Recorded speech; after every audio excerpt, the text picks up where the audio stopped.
계시록 14장 14절로 20절은 종말론적 추수와 심판 이런 제목으로 제가 정해를 봤는데요. 자, 이 본문은 두 가지의 비유가 담겨져 있어요. 추수의 비유를 통한 심판날의 신자와 불신자를 각각 어떻게 하나님께서 대하실 것인가. 먼저는 앞부분은 첫 번째 비유는 곡식 추수의 비유거든요. 그리고 두 번째는 포도 추수의 비유예요.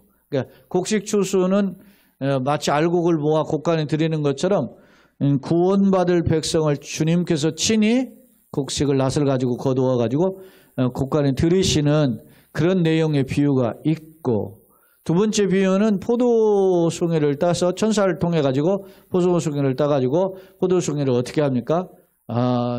어떻게 진노의 포도주 틀에 밟는 그런 장면을 보여주고 있어요. 참고로 그 헬라어로 환란이라는 단어가 있어요.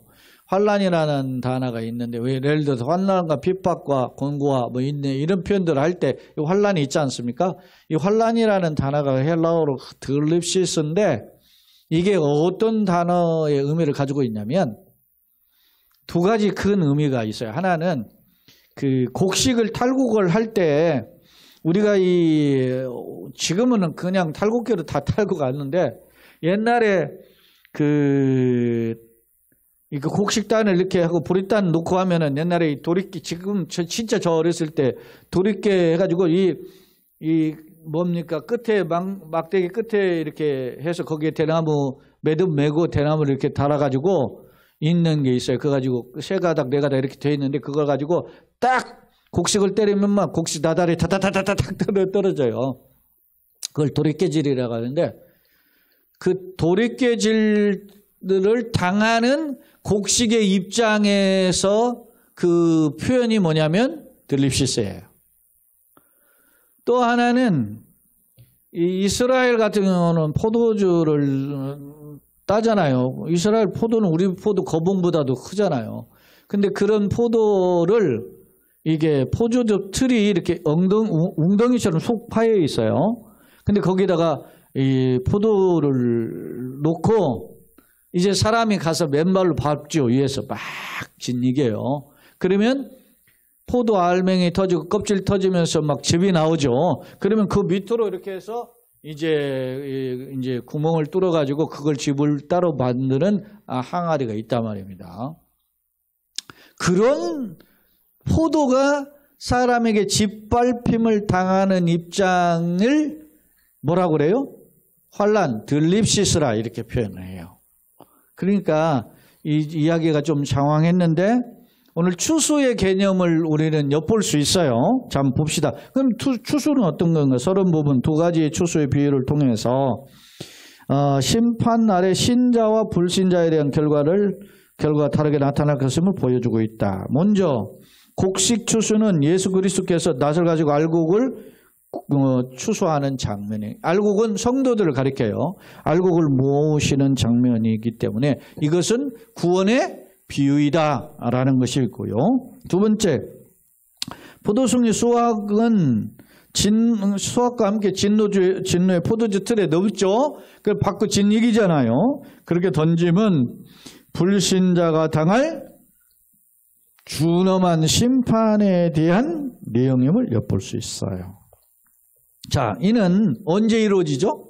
주님의 재림과 함께 있을 심판 때 오른편의 양과 왼편의 염소로 구분되는데, 그때 예수님이 흰 보좌에 앉았다. 흰 것은 희다라는 것은 순결, 승리를 상징한다 그랬죠. 그러니까 이 보좌를 흔히 백보좌 심판 이렇게 표현하는데, 이런 백보좌 심판은 20장에 기록되어 있어요. 그것을 예고적 성격으로 보여주고 있다라는 겁니다. 참 내용을 한번 들여다보겠습니다. 14절 내가 보니 이제 환상 중에 보는 거죠.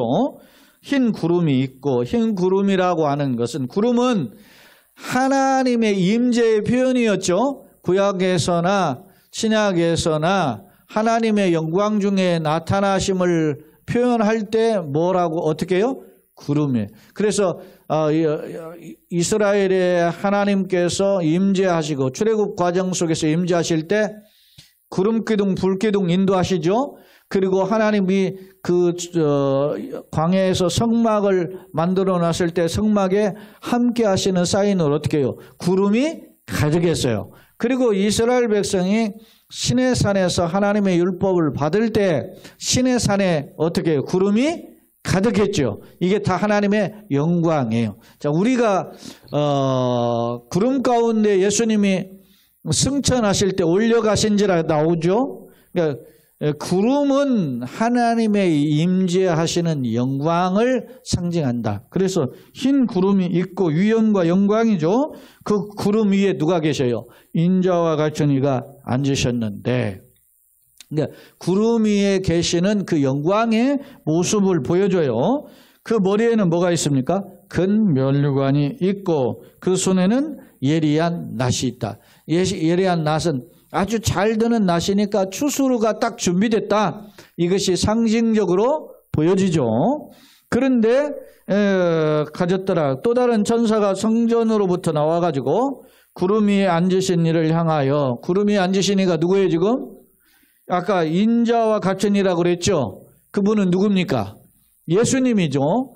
그 예수님을 향하여서 큰 음성으로 외쳐 이르되 당신의 낫을 휘둘러 거두소서. 그러면서 땅의 곡식이 다 익어 거둘 때가 이르렀습니다. 그랬어요.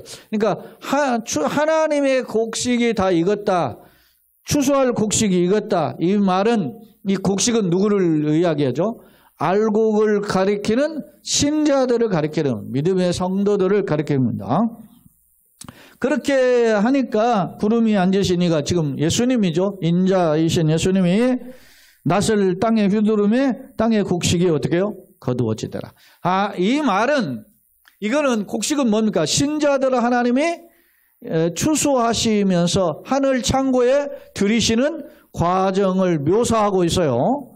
그런데 이 표현에서 예수님이 직접 활동하시는 것은 뭐냐면 구원의 백성을 친히 예수님이 소위 말하면 비상한 방법으로 불꽃 같은 눈으로 눈동자처럼 지키신다고 하는 그런 개념으로 그 추수의 백성들을 이끌어 주심을 볼 수 있다라는 겁니다. 그러니까 우리가 이게 신앙생활은 예수를 놓치는 순간 함정이에요.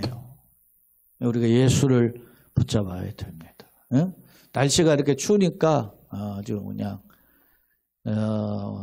어찌됐든 영하 15도 이렇게 할까 3일 정도, 그렇게 12도 뭐 이렇게 해가지고 한 4일 이렇게 추위가 계속됐었는데 어떻게든 잘 지냈어요. 뭐 하여튼 제가 보니까 그래요. 요하실도 오늘 같은 경우는 춥죠. 제가 요하실을 어제도 내내 있었는데 아침에 들어가지고 밤에 되니까 밤 11시나 반 되니까 그때사 온도가 11도 되더라고. 11도. 이게 11도. 그러니까 뭐 그래도 손시러운 느낌이 좀 덜한. 요가실은 사방에 다 막혀가지고 다른 곳보다는 그래도 낫다 생각해서 거기서 제가 이런 문서 작업을 하고 해야 되니까 사무실에서 할 수 있는데 사무실에다 제가 이 온풍기 쪽에다가도 달력을 걸어놓은 이유가 있어요. 이게 바람이 불면 우리가 온풍기가 밖으로 나가는 바람이 두 군데가 있어요. 하나는 이 매연이 나가게 돼 있고 거기에다가 공기를 흡입하는 흡입구가 있어요. 근데 그곳으로 바람이 들어와요. 그래가지고 온풍기 사무실 제 의자 옆에가 온풍기 돌아가는 후황이 있거든요. 그러면 발목이 아주 시원해. 그래서 거기다 제가 달력을 걸어놓은 이유예요. 그렇게 해서 있을 수가 없어요.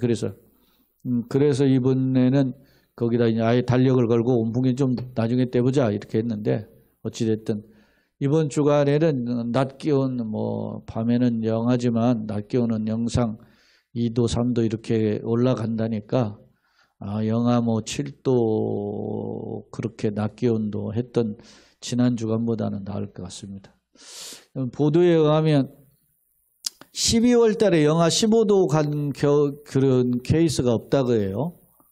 그러니까 그런 추위가 이번에 지속되었는데 아마 올겨울은 좀 많이 추운 것 같습니다. 작년에 뭐 영하 18도, 19도 할 때도 있었으니까 뭐 그런 것들은 뭐 예교로 생각해야지 했는데 이게 그렇지를 않아요, 보니까. 자, 이야기가 다른 각도인데, 자, 한번 또 봅시다. 두 번째 이제 추수의 비유인데 17절 또 다른 천사가 하늘에 있는 성전에서 나오는데 역시 예리한 낫을 가졌다. 이번에는 아까는 구름이 앉으신 인자 같으신 이 예수님이죠.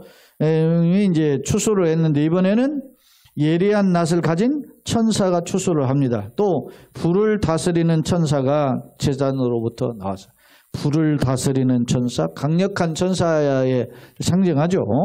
나와 예리한 낫을 가진 자를 향하여 큰 음성으로 불러 이르되 예리한 낫을 휘둘러 땅에 뭐를 포도송이를 거두라. 그 포도가 익었느니라. 이제 천사가 이제 땅에 있는 포도송 익은 포도를 지금 거둡니다. 근데 19절 천사가 낫을 휘둘러 땅의 포도를 거두어 하나님의 어디에? 진노의 큰 포도주들에 던졌다. 여기 이번에는 그 포도가 진노의 포도주들에 던져지니까 성 밖에서 그 틀이 밟히니. 그 틀이 밟히니 틀에서 뭐가 나요? 피가. 틀에서 포도를 넣고 밟았으면 뭐가 나와야 돼요? 포도즙이 나와야 되는데 이게 뭐라는 거예요? 진노의 포도송이들은 뭡니까? 불신자들을 가리키는 거죠. 피가 나와가지고 말 굴레까지 닿았고 말이 굴레도 이렇게 닿는데 그 굴레가 어디까지 퍼졌어요? 1600 스타디온에 퍼졌더라. 이 스타디온이라는 단어가 여러분 그 운동 경기장에 스타디움이라고 하는 단어 그 표현이 있죠. 그 단어가 이 단어에서 유래된 거예요. 제가 이 사전적인 그를 살펴보니까 이 스타디온의 길이를 정확하게 표현하지 않아요. 뭐 짧게는 185m에서 192m, 뭐 200m 정도의 길이인 것 같아요. 그래서 저는 제가 192m라고 하는 어떤 이제 주석에 근거해서 또 제가 가지고 있는 데는 주석에 또 다른 곳은 185m로 적어놨는데 우리 주석에 보면은 지금 제가 이거 인용한 주석에는 192m인데 200m로 계산을 했더라고 이분은. 근데 200m로 계산을 하면 1600 스타디온 곱하기 200 해보세요. 그러면 어떻게 하냐면 320km예요. 근데 192m로 계산해 보니까 약 한 310km 이렇게 되는 거예요. 그러면 이 길이가 어디 있냐면 320km가 좀 이스라엘의 가나안 땅을 계산할 때 북쪽에서부터 남쪽까지의 길이가 대략 이게 320km 된다 그러거든요. 그런 그 길이라. 이 말은 뭐예요? 온 땅에 퍼졌다 이게 했잖아요. 1600 스타디온에 퍼졌는데 이게 소위 가나안 땅 전체에 퍼졌다라는 의미예요. 그러니까 진노의 그 보조들의 포도를 따가지고 낫을 가지고 땄죠. 그래서 즙에 틀에다 넣고 그냥 그것을 어떻게 해요? 밟으니까 그 틀이 밟히니까 그 포도즙들이 쭉 짜니까 막 그게서 피가 났다 그러잖아요. 포도즙이 나와가지고 쭉 퍼졌는데 가나안 땅 북쪽에서 남쪽 끝까지 퍼졌다. 이 말은 온 세상에 이것이 진노의 심판이 퍼졌음을 상징적으로 묘사하고 있는 거예요. 이게 뭡니까? 만화나 영화나 해서나 이루어질 일이지 요즘. 이게 상상이 됩니까? 근데 이러한 무슨 무지무지한 뭐요? 심판의 날이 예비되었다라는 겁니다. 근데 대조적이잖아요. 하나는 곡식은 주님이 친히 낫을 가지고 그걸 모아가지고 어디에 들어가요? 하늘 창고로 들이는 거예요.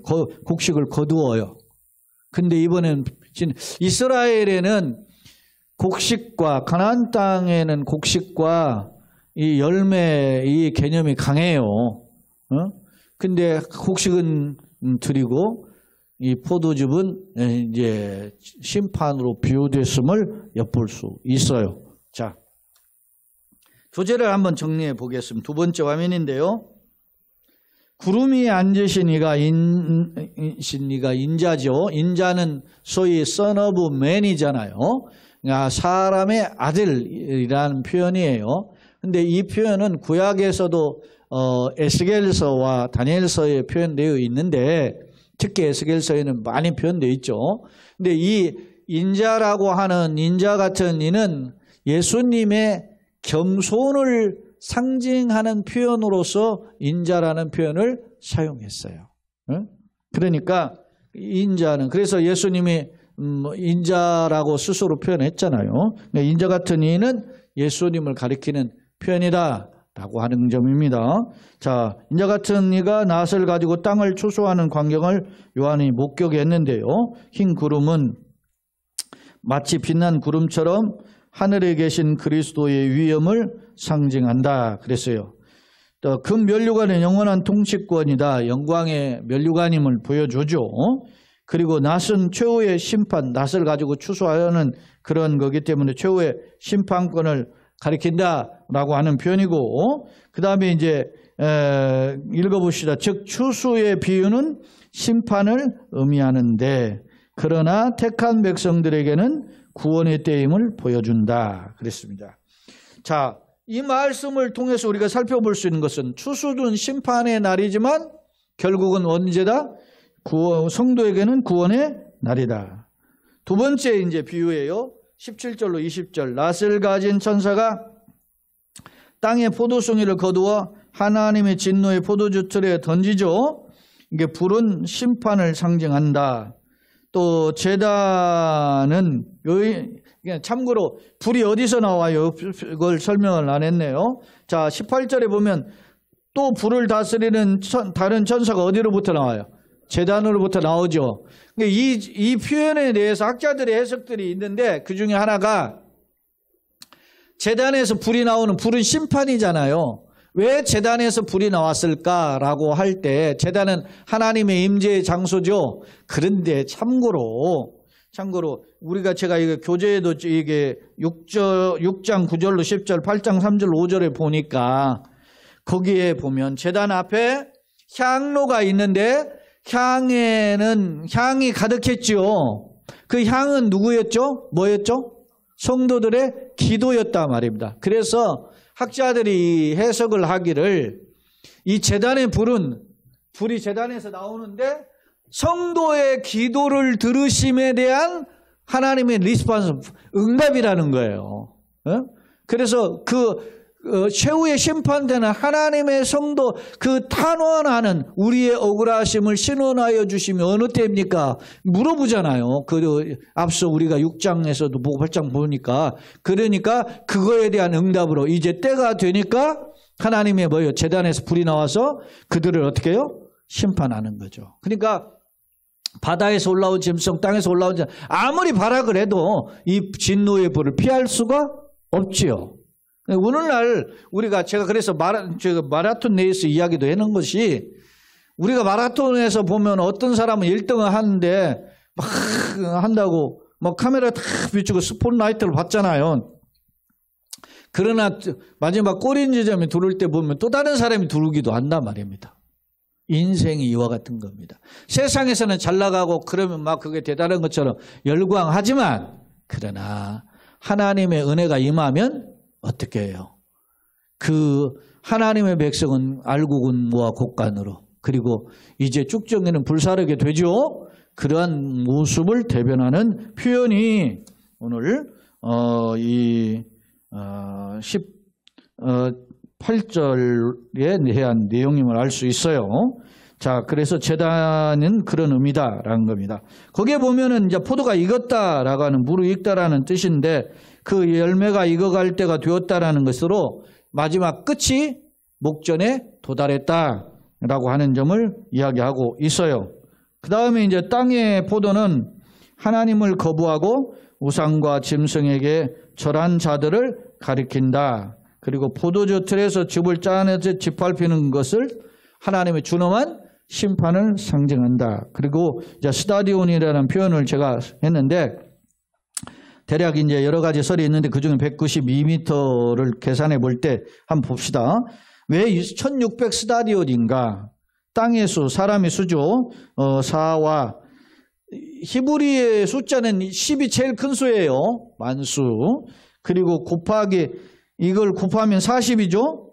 그 가득함을 곱한 것이 40인데 그걸 다시 곱하니까 1600이 되는 거죠. 그러니까 이건 아주 1600 스타디온이라고 하는 것이면 키로수로는 앞서 제가 아까 10km, 20km 이렇게 학자들이 계산하는데 그것을 땅으로 따지면 가나안 땅 북쪽에서 남쪽까지의 그 어떤 범위다 보지만 이 개념 가득함의 수의 개념을 보면 온 세상에 퍼졌다라는 겁니다. 진노의 뭐가? 포도주의 짓밟힘을 당하는 그 피가 온 세상에 퍼졌음을 알 수 있어요. 그러니까 세상에서 하나님의 심판을 피할 수가 없다라고 하는 점을 경고하고 있어요. 이게 이제 유명한 조지 레드라고 하는 신학자가 하는 표현입니다. 자, 세 번째 화면을 보겠습니다. 두 가지 추수의 비유. 곡식 추수입니다. 추수의 주인인 그리스도께서 흰 구름 위에 계시며 큰 면류관을 쓰셨다.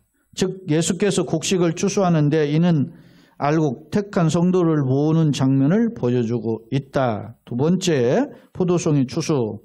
두 천사에 의해서 이루어지는데 이들은 하나님의 명령을 받아 성전과 제단에서 나오죠. 포도송이 불신자들을 하나님의 진노의 포도주 틀에 던진다라는 것입니다. 이제 심판날에 이루어질 두 가지 현상입니다. 그 다음에 이제 그 포도송이에 짓밟히니까 퍼진 그 길이가 1600 스타디온인데 고대 운동 경기의 코스다. 이렇게 학자들 해석하기도 하고 약 310km 정도인데 이는 가나안 남북의 길이가 비슷하다. 이보다 좀 더 길다 그래요. 즉 진노의 피가 온 땅에 뒤덮을 것임을 상징적으로 보여준다 그랬습니다. 교훈입니다. 종말론적 심판으로 신자와 불신자의 최후의 모습을 대조하여 보여주는데 신자의 경우 그리스도께서 직접 건져주시지만 불신자는 준엄하게 심판하실 것임을 경고하고 있다라는 겁니다. 자, 우리가 지금까지 살펴본 내용 중에서 앞서 우리가 지금 14절로 20절이잖아요. 근데 1절로 13절을 지난 시간까지 우리가 살펴보았는데 거기에 보면 1절로 13절에 14만 4천이라는 인원을 다시 재활용하죠.